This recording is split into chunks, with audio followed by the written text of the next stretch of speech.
প্রিয় শিক্ষার্থীবৃন্দ, সকলকে ফেসবুক লাইভ ক্লাসে স্বাগত। আজকে আমরা দুইটি চ্যাপ্টার নিয়ে আলোচনা করব। রিফ্যাক্টরিজ বিষয়ের চ্যাপ্টার 3 অ্যাসিড রিফ্যাক্টরিজের ধারণা এবং চ্যাপ্টার 4 বেসিক রিফ্যাক্টরিজের ধারণা। তো শিক্ষার্থী বন্ধুরা, সবাই আশা করি ভালো আছো। আমি Mohammad Ali Azam Khan Mujahidi, junior instructor, Bangladesh Institute of Glass and Ceramic. তো ফেসবুক ক্লাসে আমরা প্রথমে আলোচনা করব অধ্যায় 3 অ্যাসিড রিফ্যাক্টরিজের ধারণা। এই অধ্যায়ে আমরা যা যা আলোচনা করব তা হলো সিলেবাস অনুযায়ী 3.1 অ্যাসিড রিফ্যাক্টরিজের সাধারণ ধারণা সম্পর্কে আলোচনা, 3.2 অ্যাসিড রিফ্যাক্টরিজের প্রকারভেদ, 3.3 রিফ্যাক্টরিজে ব্যবহৃত অ্যাসিডিক কাঁচামালের তালিকা, 3.4 সিলিকা রিফ্যাক্টরিজের গুণাবলী বর্ণনা, 3.5 সিলিকা রিফ্যাক্টরিজের ব্যবহার বর্ণনা। প্রথমেই 3.1 অ্যাসিড রিফ্যাক্টরিজের সাধারণ ধারণা সম্পর্কে আলোচনা। অ্যাসিড রিফ্যাক্টরিজ সাধারণত অধাতু মৌলের অক্সাইডকে অ্যাসিডিক অক্সাইড বলে। এইরূপ নামকরণের কারণ ইহা জলীয় দ্রবণে অ্যাসিড উৎপন্ন করে। অ্যাসিডিক অক্সাইড পানির সাথে বিক্রিয়া করে অ্যাসিড উৎপন্ন করে। নিচে দুইটি উদাহরণ দেওয়া আছে, যেমন কার্বন ডাইঅক্সাইড পানির সাথে H2O পানির সাথে বিক্রিয়া করে কার্বলিক অ্যাসিড উৎপন্ন করেছে, এবং সালফার অক্সাইড পানির সাথে বিক্রিয়া করে সালফিউরিক অ্যাসিড উৎপন্ন করেছে। অ্যাসিডিক অক্সাইড ক্ষারের সাথে বিক্রিয়া করে লবণ ও পানি উৎপন্ন করে। এটির একটি উদাহরণ দেওয়া আছে, কার্বন ডাইঅক্সাইড বেরিয়াম হাইড্রোক্সাইডের সাথে বিক্রিয়া করে বেরিয়াম কার্বনেট ও পানি উৎপন্ন করেছে। সিলিকা এবং বেরিয়াম অক্সাইড হলো প্রধান অ্যাসিডিক অক্সাইড। এখন আমরা অ্যাসিডিক অক্সাইডের সংজ্ঞাটা জানব। যে সমস্ত রিফ্যাক্টরিজ অ্যাসিড ধাতুমল এবং অ্যাসিডের আবহাওয়া দ্বারা ক্ষতি হয় না এবং যা অ্যাসিডের আক্রমণকে প্রতিরোধ করে, সেই সমস্ত রিফ্যাক্টরিজকে অ্যাসিড রিফ্যাক্টরিজ বলে। অর্থাৎ রিফ্যাক্টরিজ পণ্য বা বস্তুতে বিভিন্ন ধরনের কাঁচামাল বিদ্যমান থাকে। তার মধ্যে অ্যাসিডিক, বেসিক এবং নিউট্রাল 3 ধরনের কাঁচামালই বিদ্যমান থাকতে পারে। তবে যে রিফ্যাক্টরিজ যে অ্যাসিডিক কাঁচামালের আধিক্য বেশি, সেই রিফ্যাক্টরিজকে আমরা অ্যাসিড রিফ্যাক্টরি বলবো।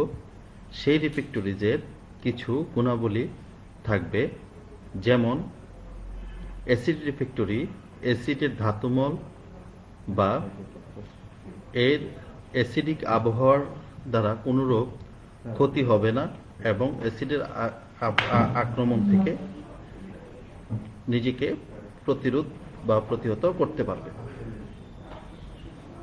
যেমন একটি ক্লিনে বা একটি ফার্নেসে যখন উচ্চ তাপমাত্রায় কোনো কিছুকে পোড়ানো হয় বা কোনো কিছু গলানো হয়, তখন এর ভিতরে আগুনের প্রভাবে এর ভিতরে কিছু ধোঁয়ার সৃষ্টি হয় এবং কিছু আবহাওয়ার জনিত ভিতরে অ্যাটমসফিয়ারিক কিছু পরিবর্তন হয়, কিছু ধাতুমল তৈরি হয়। এইগুলি যদি অ্যাসিডিক রিফ্যাক্টরি ব্যবহার করা হয়, তাহলে অ্যাসিডিক যে ধাতুমল হবে বা ভিতরের যে ক্লিন বা ফার্নেসের ভিতরের যে অ্যাটমসফিয়ারিক যে পরিবর্তন হবে, সেইখানে এই রিফ্যাক্টরি এর আবহাওয়ার ক্রিয়া দ্বারা আক্রান্ত হবে না বা কোনরূপ পরিবর্তন হবে না।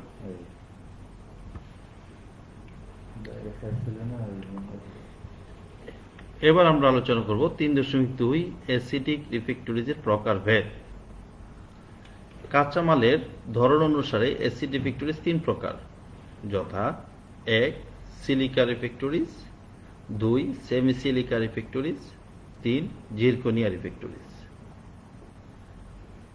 3.3 রিফ্র্যাক্টরিজে ব্যবহৃত অ্যাসিডিক কাঁচামালের তালিকা। নিচে কিছু অ্যাসিডিক কাঁচামালের নাম উল্লেখ করা হয়েছে। এর বাইরেও আরও কাঁচামাল রয়েছে। উল্লেখযোগ্য কাঁচামালগুলির মধ্যে রয়েছে সিলিকা বা quartz, semi silica, zirconia, zircon, fire clay, aluminous fire clay, kaolin অথবা চায়না ক্লে ইত্যাদি। সিলিকা কাঁচামালের উৎস। প্রকৃতিতে সিলিকা বিভিন্ন অবস্থায় পাওয়া যায়, যেমন quartz, quartzite, white sand, ganister, siliceous rock. এই সমস্ত কাঁচামালগুলি প্রকৃতিতে বিদ্যমান রয়েছে। এর মধ্যে থেকে সিলিকার পার্সেন্টেজ বা শতকরা হার বেশি থাকায় এই সমস্ত কাঁচামালকে অগ্রাধিকার দেওয়া হয়। এছাড়াও প্রকৃতিতে সিলিকা বিভিন্ন অবস্থায় পাওয়া যায়, যেমন রক আকারে বা শিলাখণ্ড আকারে পাওয়া যায়, সিলিকা দানাদার আকারে পাওয়া যায় এবং মিহি পাউডার বা গুঁড়া আকারেও পাওয়া যায়। 3.4 সিলিকা রিফ্র্যাক্টরিজের গুণাবলী বর্ণনা। 1 সিলিকা রিফ্র্যাক্টরিজ অ্যাসিডের আক্রমণ প্রতিরোধ করে। 2 আপাত ছিদ্রতা। এই প্রকার রিফ্র্যাক্টরিজের আপাত ছিদ্রতার পরিমাণ 2.5% হয়। অর্থাৎ এই রিফ্র্যাক্টরিজের যে ছিদ্রতা থাকে, সেই ছিদ্রতা অর্থাৎ পানি শোষণ করার যে ক্ষমতা থাকে সেটা 20.5% পর্যন্ত হয়। প্রকৃত ঘনত্ব। এই প্রকার রিফ্র্যাক্টরিজে প্রকৃত ঘনত্ব পরিমাণ 1.87 গ্রাম পার সিসি হয়। অর্থাৎ এই রিফ্র্যাক্টরিজে যে ঘনত্ব রয়েছে সেটি প্রকৃত ঘনত্ব হিসাবে 1.87 গ্রাম পার সিসি হয়। 4 আপাত কঠিন ঘনত্ব। এই প্রকার ইটের আপাত কঠিন ঘনত্ব 2.82 গ্রাম পার সিসি হয়।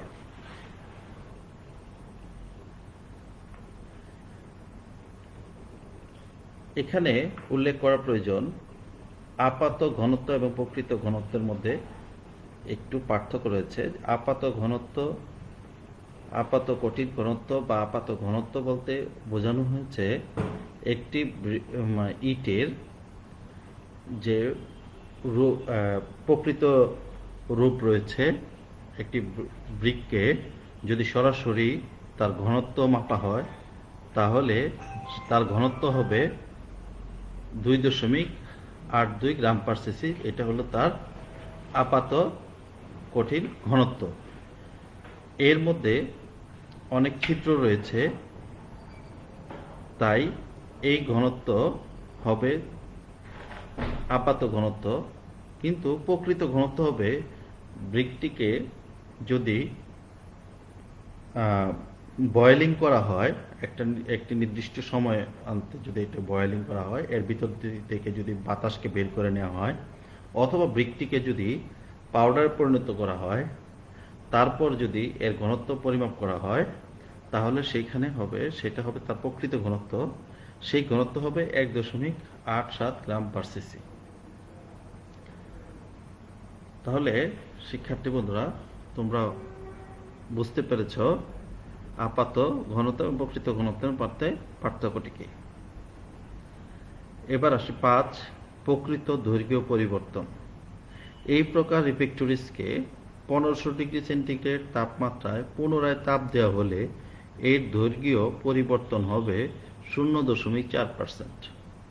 অর্থাৎ এই থার্মাল এক্সপানশন বা তাপীয় যে প্রসারণ সেটি এই প্রকার রিফ্র্যাক্টরিজকে 1500 ডিগ্রি সেন্টিগ্রেড তাপমাত্রায় পুনরায় তাপ দেওয়া হলে, অর্থাৎ এই ব্রিকটি তৈরি করার সময় আমরা যে তাপ দিয়েছিলাম এরপরে আবার ব্যবহার করার সময় এই ব্রিকটি যখন ব্যবহার করব তখন আবার যদি 1500 ডিগ্রি সেন্টিগ্রেড তাপমাত্রা পর্যন্ত পুনরায় তাপ দেওয়া হয় তাহলে এর দৈর্ঘ্যের যে পরিবর্তন বা থার্মাল এক্সপানশন হবে সেটা হবে 0.4% পর্যন্ত। 6. রিফ্র্যাক্টরিনেস আন্ডারলোড। এই প্রকার ইটকে 1600 ডিগ্রি সেন্টিগ্রেড তাপমাত্রায় প্রতি বর্গ সেন্টিমিটারে 45 কেজি চাপ প্রয়োগ করলে কোনো পরিবর্তন হবে না। অর্থাৎ একটি রিফ্র্যাক্টরি ব্রিকের উপর আরেকটি রিফ্র্যাক্টরি ব্রিক স্থাপন করে তার উপর আরেকটি রিফ্র্যাক্টরি ব্রিক স্থাপন করে একটি ক্লিন বা ফার্নেসের দেয়াল নির্মাণ করা হয়। তাহলে সবচেয়ে যে নিচের ব্রিকটি সেই ব্রিকটির উপরে কিন্তু উপরের সকল ব্রিকে লোড বহন করতে হয়। এইকেই বলা হয় আন্ডারলোড। আর রিফ্র্যাক্টরিনেস আন্ডারলোড হচ্ছে যে সর্বোচ্চ তাপমাত্রায় সে কত চাপ বহন করতে পারবে। তাহলে 1600 ডিগ্রি সেন্টিগ্রেড তাপমাত্রায় যদি এই ব্রিকটি ব্যবহার করা হয় তাহলে সে প্রতি বর্গ সেন্টিমিটারে সর্বোচ্চ 45 কেজি চাপ প্রয়োগ করলে সে তার পরিবর্তন হবে না, কোনো রকম পরিবর্তন হবে না। এর বেশি চাপ প্রয়োগ করলে সে বিকৃত বা হবে বা ভেঙে যাওয়ার প্রবণতা থাকে। 7. দুর্বলতার পরিমাণ বা রিফ্র্যাক্টরিনেস। এই প্রকার ইটের দুর্বলতার পরিমাণ কোন নং 32 থেকে 33 অর্থাৎ 1710 থেকে 1730 ডিগ্রি সেন্টিগ্রেড হয়ে থাকে, অর্থাৎ গলন তাপমাত্রা। 8. ইহা গলনাঙ্কের তাপমাত্রা পর্যন্ত কোনো সংকোচন হয় না। আমরা আগে জেনেছি যে প্রসারণ এবং সংকোচন অনেক কম, প্রসারণ হচ্ছে মাত্র 0.4% হয়।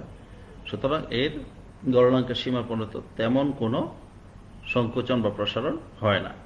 ইহা 600 ডিগ্রি সেন্টিগ্রেড হতে 1700 ডিগ্রি সেন্টিগ্রেড তাপমাত্রার সীমায় উচ্চ তাপীয় বিপর্যয় প্রতিরোধ ক্ষমতা রয়েছে। অর্থাৎ উচ্চ তাপে এর পরিবর্তন তেমন একটা হয় না, সে তার পরিবর্তনকে প্রতিহত করতে পারে। তাই এখানে বলা হচ্ছে উচ্চ তাপমাত্রার সীমায় উচ্চ তাপীয় বিপর্যয় প্রতিরোধ ক্ষমতা রয়েছে। 9. ইহা স্টিল ফার্নেসের বিগালক পদার্থগুলিকে প্রতিরোধ করে, যেমন আয়রন অক্সাইড এবং এসিড জাতীয় ধাতুমল প্রতিরোধ করে। 10. ইহা প্রায় ক্ষারীয় ধাতুমল এবং ফ্লোরিন দ্বারা আক্রান্ত হয়। তাহলে এটা অ্যাসিড দ্বারা আক্রান্ত হয় না, কিন্তু ক্ষারীয় ধাতুমল বা ফ্লোরিন দ্বারা আক্রান্ত হয়। রাসায়নিক বিশ্লেষণ। সিলিকা রিফ্র্যাক্টরিজের রাসায়নিক বিশ্লেষণটি নিচে দেওয়া হলো, উল্লেখ করা হলো। যেমন SiO2 বা silicon dioxide 96.6%, ferric oxide 0.72%, magnesium oxide 0.07%, aluminium oxide 0.13%, calcium oxide 1.60%। এবার আমরা আলোচনা করব 3.5 সিলিকা রিফ্র্যাক্টরিজ এর ব্যবহার বর্ণনা। 1. সিমেন্ট ক্লিনে সিলিকা রিফ্র্যাক্টরিজ ব্যবহার করা হয়। 2. কোক ওভেনে সিলিকা রিফ্র্যাক্টরিজ ব্যবহার করা হয়। অর্থাৎ যে সমস্ত ওভেনে কোক বা কয়লা ব্যবহার করা হয় সেই সমস্ত ওভেনে সিলিকা রিফ্র্যাক্টরিজ ব্যবহার করা হয়। গ্যাস রিটর্ট তৈরিতেও বা স্থাপন করতেও এটি ব্যবহার করা হয়। জিঙ্ক গলানো ফার্নেসে সিলিকা রিফ্র্যাক্টরিজ ব্যবহার করা হয়। গ্লাস ট্যাঙ্ক ফার্নেস নির্মাণে সিলিকা রিফ্র্যাক্টরিজ ব্যবহার করা হয়। কৃত্রিম ঘর্ষণ প্রতিরোধী বস্তু তৈরি করতেও এই রিফ্র্যাক্টরিজ ব্যবহার করা হয়। স্যাগার তৈরিতে এটি ব্যবহার করা হয়। ক্লিন ফার্নিচার তৈরিতেও এটি ব্যবহার করা হয়। বার্নার ব্লক তৈরিতেও এটি ব্যবহার করা হয়। সিরামিক ক্লিন নির্মাণে সিলিকা রিফ্যাক্টরিজ ব্যবহার করা হয়। তো শিক্ষার্থী বন্ধুরা, এই অধ্যায়ে আমরা যা যা জানতে পারলাম তা হলো অ্যাসিড রিফ্যাক্টরিজের সাধারণ ধারণা সম্পর্কে আলোচনা, অ্যাসিড রিফ্যাক্টরিজের প্রকারভেদ, রিফ্যাক্টরিজে ব্যবহৃত অ্যাসিডিক কাঁচামালের তালিকা, সিলিকা রিফ্যাক্টরিজের গুণাবলী বর্ণনা এবং সিলিকা রিফ্যাক্টরিজের ব্যবহার বর্ণনা। আমরা এখন আলোচনা করব রিফ্যাক্টরিজের চতুর্থ অধ্যায়, বেসিক রিফ্যাক্টরিজের ধারণা। এই অধ্যায় 4-এ আমরা যা যা আলোচনা করব তা হলো 4.1 সিলেবাস অনুযায়ী বেসিক রিফ্যাক্টরিজের সাধারণ ধারণা সম্পর্কে আলোচনা, 4.2 বেসিক রিফ্যাক্টরিজের প্রকারভেদ, 4.3 রিফ্যাক্টরিজে ব্যবহৃত বেসিক কাঁচামালের তালিকা, 4.4 বেসিক রিফ্যাক্টরিজের গুণাবলী বর্ণনা, 4.5 বেসিক রিফ্যাক্টরিজের ব্যবহার বর্ণনা, 4.6 অ্যাসিড, বেসিক ও নিউট্রাল রিফ্যাক্টরিজের তুলনামূলক পার্থক্য বর্ণনা। তো 4.4 বেসিক রিফ্যাক্টরিজের সাধারণ ধারণা সম্পর্কে আলোচনা। বেসিক রিফ্যাক্টরিজ কি? সাধারণত ধাতু মৌলগুলো অক্সিজেনের সাথে যুক্ত হয়ে যে সকল অক্সাইড উৎপন্ন করে উহাদেরকে বেসিক অক্সাইড বা ক্ষারীয় অক্সাইড বলে, যেমন calcium oxide, magnesium oxide, chromium oxide ইত্যাদি। বেসিক অক্সাইড অ্যাসিডের সাথে বিক্রিয়া করে লবণ ও পানি উৎপন্ন করে। উদাহরণ যেমন ক্যালসিয়াম অক্সাইড, হাইড্রোক্লোরিক 2 অণু হাইড্রোক্লোরিক অ্যাসিডের সাথে বিক্রিয়া করে ক্যালসিয়াম ক্লোরাইড এবং পানি H2O উৎপন্ন করে। কতগুলো বেসিক অক্সাইড পানির সাথে হাইড্রোক্সাইড উৎপন্ন করে এবং দ্রবণে বিয়োজিত হয়ে শক্তিশালী ক্ষারীয় বিক্রিয়া প্রদর্শন করে। যেমন উদাহরণ ক্যালসিয়াম অক্সাইড পানির সাথে বা H2O সাথে বিক্রিয়া করে ক্যালসিয়াম হাইড্রোক্সাইড উৎপন্ন করে। তো আমরা এখন আলোচনা করব বেসিক রিফ্যাক্টরিজের সংজ্ঞা। যে সকল রিফ্যাক্টরিজ ক্ষারীয় ধাতুমল ও ক্ষারীয় আবহাওয়া প্রতিরোধ করে ও ক্ষার জাতীয় পদার্থ দ্বারা আক্রান্ত হয় না তাকে বেসিক রিফ্যাক্টরিজ বলে। অর্থাৎ উচ্চ তাপমাত্রায় ক্লিন এবং ফার্নেসের আভ্যন্তরীণ যে আবহাওয়ার পরিবর্তন হয় বা ধাতুমল সৃষ্ট হয়, সেই সমস্ত ধাতুমলে ক্ষারীয় আবহাওয়ায় এর কোনো পরিবর্তন হয় না বা ক্ষারীয় আবহাওয়ায় ক্ষার জাতীয় পদার্থ দ্বারা এর কোনো রকম বিক্রিয়া বা আক্রমণ প্রতিরোধ করে বা কোনো বিক্রিয়ায় অংশগ্রহণ করে না, সেই সমস্ত রিফ্যাক্টরিজকে আমরা বলবো বেসিক রিফ্যাক্টরিজ। 4.2 বেসিক রিফ্যাক্টরিজের প্রকারভেদ। কাঁচামালের ধরন অনুসারে বেসিক রিফ্যাক্টরিজ 3 প্রকার, যথা 1 magnesia refractories, 2 dolomite refractories, 3 chromite refractories. 4.3 রিফ্যাক্টরিজে ব্যবহৃত বেসিক কাঁচামালের তালিকা, যেমন magnesia, magnesia chromo, chromo magnesite, dolomite, chromite, calcite, forsterite, cordierite ইত্যাদি। 4.4 বেসিক রিফ্যাক্টরিজ এর গুণাবলী বর্ণনা। বেসিক রিফ্যাক্টরিজকে ক্ষারীয় কাঁচামালের সমন্বয়ে গঠিত দ্রব্যাদি ফায়ারিং করতে ব্যবহার করা হয়। এই প্রকার রিফ্যাক্টরিজ ওপেন হার্ট স্টিল মিলের ধাতুমল প্রতিরোধক হিসেবে ব্যবহার করা হয়। 3 ইহা উচ্চ ক্ষারীয় ধাতুমল প্রতিরোধক হয়।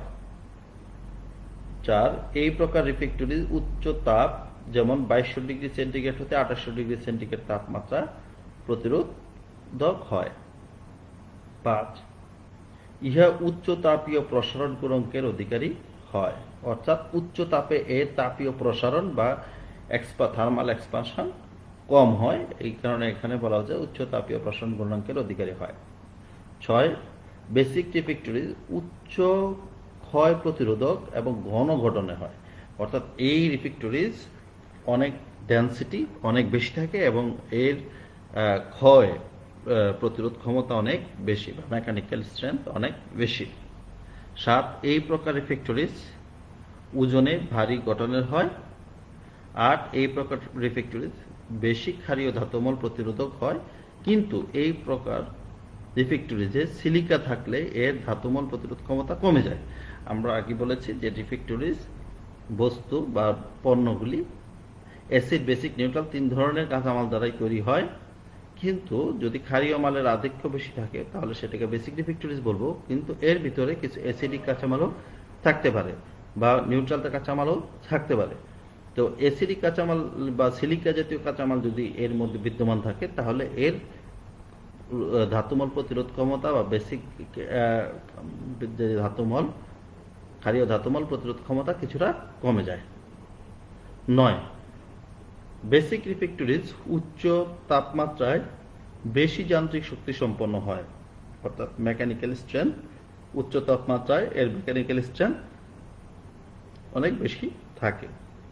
10 আয়রন অক্সাইডের সাথে বেসিক অক্সাইড বিক্রিয়া ঘটায় না, সুতরাং আয়রন বা স্টিল মিলগুলিতে এই ধরনের রিফ্র্যাক্টরিজ ব্যবহার করা যেতে পারে। 4.5 বেসিক রিফ্র্যাক্টরিজের ব্যবহার বর্ণনা। 1 বেসিক রিফ্র্যাক্টরিজ বেসিক জাতীয় দ্রব্য পোড়ানো ফার্নেসে ব্যবহার করা হয়।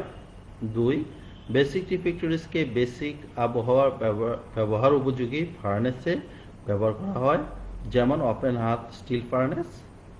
3 বেসিক ধাতুমল যেমন ক্যালসিয়াম, ম্যাগনেসিয়াম ও ডোলোমাইট হতে উৎপন্ন খুব বেশি ক্ষয়কারক কাঁচামাল দ্বারা আক্রান্ত হয় না বিধায় লাইম গলানো ফার্নেসে বেসিক রিফ্র্যাক্টরিজ ব্যবহার করা হয়, অর্থাৎ ডোলোমাইট বা ম্যাগনেসিয়াম জাতীয় যে কাঁচামালগুলি দ্বারা যে সমস্ত পণ্য দ্রব্যগুলোকে গলানো হয় বা পোড়ানো হয় সেই সমস্ত দ্রব্যগুলিতে লাইম গলানোর ফার্নেসে এই রিফ্র্যাক্টরিজ ব্যবহার করা হয়।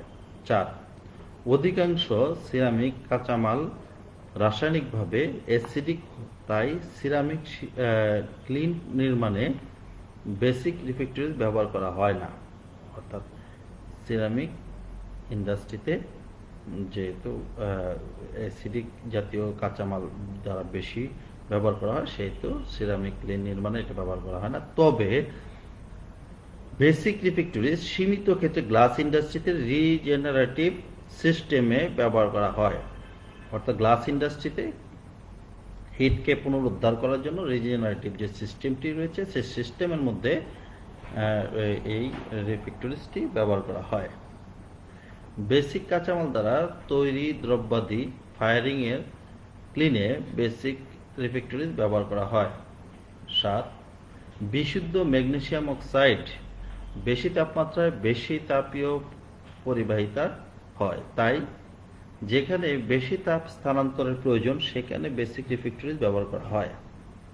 আর রোটারি সিমেন্ট ক্লিনে বেসিক রিফ্র্যাক্টরিজ ব্যবহার করা হয়। 9 সোডা রিকভারি ফার্নেস নির্মাণেও বেসিক রিফ্র্যাক্টরিজ ব্যবহার করা হয়। 10 রিহিটিং ফার্নেস, হার্ট এবং ওয়াল নির্মাণে বেসিক রিফ্র্যাক্টরিজ ব্যবহার করা হয়। এই হচ্ছে বেসিক রিফ্র্যাক্টরিজের ব্যবহার। এখন আমরা জানব 4.6 অ্যাসিড, বেসিক এবং নিউট্রাল রিফ্র্যাক্টরিজ একটি তুলনামূলক পার্থক্য। প্রথমে আমরা উল্লেখ করেছি তুলনা, অর্থাৎ এই তিনটি রিফ্র্যাক্টরিজের মধ্যে কি ধরনের পার্থক্য রয়েছে সেই পার্থক্যের তুলনাগুলি এখানে লিপিবদ্ধ করা হয়েছে এই কলামে, এবং এই কলামে রয়েছে অ্যাসিড রিফ্র্যাক্টরিজ এবং কলামে বেসিক রিফ্র্যাক্টরিজ, এখানে রয়েছে নিউট্রাল রিফ্র্যাক্টরিজ। পাশাপাশি উল্লেখ করা হয়েছে যেন তুলনা করা যায়। প্রথমেই আমরা তুলনা করতে পারি সংজ্ঞার মাধ্যমে। যেমন অ্যাসিড রিফ্যাক্টরি যে সমস্ত রিফ্যাক্টরিজ অ্যাসিডিক ধাতুমল বা আবহাওয়া দ্বারা ক্ষতি হয় না বা এবং যা অ্যাসিডের আক্রমণ প্রতিরোধ করে তাকে অ্যাসিড রিফ্যাক্টরিজ বলে। সেরকম বেসিক রিফ্যাক্টরিজের ক্ষেত্রে যে সকল রিফ্যাক্টরিজ ক্ষারীয় ধাতুমল বা ক্ষারীয় আবহাওয়া দ্বারা প্রতিরোধ করে এবং ক্ষার জাতীয় পদার্থ দ্বারা আক্রান্ত হয় না তাকে বেসিক রিফ্যাক্টরিজ বলে।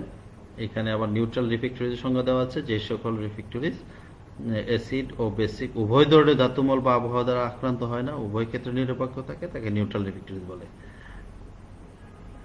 দ্বিতীয় তুলনাটি রয়েছে কাঁচামালের মধ্যে। এই কাঁচামাল অ্যাসিডিক জাতীয় কাঁচামালের মধ্যে রয়েছে silica, semisilica, fire clay, kaolin, aluminous, fire clay, zirconia, zircon, sillimanite, kyanite, mullite ইত্যাদি।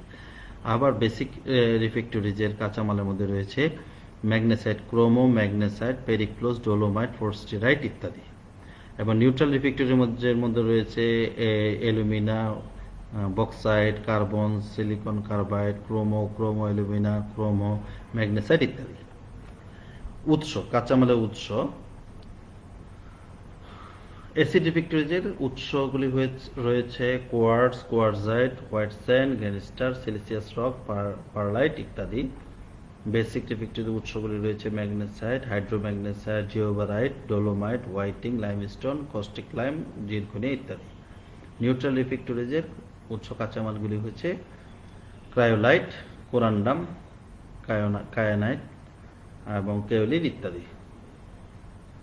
গলনাঙ্কের তাপমাত্রা, অর্থাৎ অ্যাসিড রিফ্যাক্টরিজের গলন তাপমাত্রা হচ্ছে 1710 থেকে 1730 ডিগ্রি সেন্টিগ্রেড। বেসিক রিফ্যাক্টরিজের গলন তাপমাত্রা রয়েছে 2200 ডিগ্রি সেন্টিগ্রেড হতে 2800 ডিগ্রি সেন্টিগ্রেড এবং নিউট্রাল রিফ্যাক্টরিজের গলন তাপমাত্রা রয়েছে 1790 থেকে 1830 ডিগ্রি সেন্টিগ্রেড। তাহলে এখানে দেখা যাচ্ছে যে বেসিক রিফ্যাক্টরিজের গলন তাপমাত্রা সবচেয়ে বেশি। এবং দুর্বলতা, অ্যাসিড রিফ্যাক্টরিজের দুর্বলতা কম, বেসিক রিফ্যাক্টরিজের দুর্বলতা বেশি এবং নিউট্রাল রিফ্যাক্টরিজের দুর্বলতা মধ্যমানের হয়ে থাকে। ক্রিয়া, অ্যাসিড রিফ্যাক্টরিজে ক্ষারীয় ধাতুমল এবং ফ্লোরিন দ্বারা আক্রান্ত হয়। বেসিক রিফ্যাক্টরিজ আয়রন অক্সাইডের সাথে বিস্ফোরণ ঘটায় এবং অ্যাসিড জাতীয় ধাতুমল দ্বারা আক্রান্ত হয় এবং নিউট্রাল রিফ্যাক্টরিজ সর্বদা নিরপেক্ষ প্রকৃতির হয়ে থাকে। প্রতিরোধক, অর্থাৎ অ্যাসিড রিফ্যাক্টরিজ আয়রন অক্সাইড এবং অ্যাসিড জাতীয় ধাতুমল প্রতিরোধ করে। বেসিক রিফ্যাক্টরি উচ্চ ক্ষারীয় ধাতুমল প্রতিরোধক হয় এবং নিউট্রাল রিফ্যাক্টরিজ অ্যাসিড ও ক্ষার জাতীয় ধাতুমল এবং যান্ত্রিক ঘর্ষণ প্রতিরোধক হয়। এরপর তুলনা হচ্ছে যে সংকোচন। অ্যাসিড রিফ্যাক্টরিজের সংকোচন গলনাঙ্ক তাপমাত্রা সংকুচিত হয় না এবং বেসিক রিফ্যাক্টরিজ উচ্চ তাপমাত্রায় সংকোচন কম হয় এবং নিউট্রাল রিফ্যাক্টরিজ ইহা বেশি সংকুচিত হয়। আপাত ছিদ্রতা, অ্যাসিড রিফ্যাক্টরিজের আপাত ছিদ্রতা 20.5% এবং বেসিক রিফ্যাক্টরিজের আপাত ছিদ্রতা 20 থেকে 28% এবং নিউট্রাল রিফ্যাক্টরিজের আপাত ছিদ্রতার পরিমাণ হচ্ছে 28%। এবং তাপীয় প্রসারণক, অ্যাসিড রিফ্যাক্টরিজের তাপীয় প্রসারণক 0.4% এবং বেসিক রিফ্যাক্টরিজের উচ্চ তাপমাত্রায় প্রসারণ গুণাঙ্কের অধিকারী হয়ে থাকে এবং নিউট্রাল রিফ্যাক্টরিজের তাপীয় প্রসারণক কম। এবং ব্যবহার, অ্যাসিড রিফ্যাক্টরিজের ব্যবহার ceramic kiln, coke oven gas retort তৈরি স্থাপনে এবং জিঙ্ক গলানোর ফার্নেসে, ট্যাঙ্ক ফার্নেসে, গ্লাস ট্যাঙ্ক ফার্নেস নির্মাণে এটা ব্যবহার করা হয়। Basic refractories open hearth steel furnace, rotary cement kiln, steel furnace লাইনিংয়ে কপার টিন এবং লেড অ্যান্টিমনি গলানোর ফার্নেস নির্মাণে এটা ব্যবহার করা হয়। এবং নিউট্রাল রিফ্যাক্টরিজ বার্নার ব্লক তৈরিতে, সিমেন্ট ক্লিন এবং রাসায়নিক পদার্থ তৈরি ক্লিন, ডাউন ড্রাফট ক্লিন এবং induction furnace, electric furnace, glass tank furnace, crucible furnace নির্মাণে এটা ব্যবহার করা হয়। তো শিক্ষার্থী বন্ধুরা, এই চতুর্থ অধ্যায়ে আমরা যা যা জানতে পারলাম তা হচ্ছে বেসিক রিফ্যাক্টরিজের সাধারণ ধারণা সম্পর্কে আলোচনা, বেসিক রিফ্যাক্টরিজের প্রকারভেদ, রিফ্যাক্টরিজে ব্যবহৃত বেসিক কাঁচামালের তালিকা, বেসিক রিফ্যাক্টরিজের গুণাবলী বর্ণনা, বেসিক রিফ্যাক্টরিজের ব্যবহার বর্ণনা এবং অ্যাসিড, বেসিক ও নিউট্রাল রিফ্যাক্টরিজে একটি তুলনামূলক পার্থক্য আমরা জেনেছি। তো ধন্যবাদ শিক্ষার্থী বন্ধুরা এতক্ষণ এই ক্লাসটি মনোযোগ সহকারে উপভোগ করার জন্য। তো কোভিড-19 একটি ভয়াবহ মহামারী। এই মহামারীতে সবাই নিজ নিজ ঘরে অবস্থান করবে, অযথা বাইরে ঘোরাফেরা করবে না এবং স্বাস্থ্যবিধি মেনে চলবে এবং নিজে সুরক্ষার মধ্যে থাকবে, পরিবারের সুরক্ষার জন্য সহযোগিতা করবে। তো ধন্যবাদ। যদি কারো কোনো প্রশ্ন থাকে এই তৃতীয় অধ্যায় অ্যাসিডিক রিফ্র্যাক্টরিজ এবং চতুর্থ অধ্যায় বেসিক রিফ্র্যাক্টরিজের মধ্যে যদি কারো কোনো অংশ বুঝতে সমস্যা হয়, তাহলে ফেসবুক কমেন্টে যেয়ে তোমরা প্রশ্ন করতে পারো, অথবা সরাসরি আমার কাছে ফোনেও যোগাযোগ করে আমার কাছ থেকে তোমরা এইগুলি উত্তর জানতে পারবে। তো সবাইকে আবারও শুভেচ্ছা এবং ধন্যবাদ জানিয়ে আজকের ক্লাসটি শেষ করছি। ধন্যবাদ।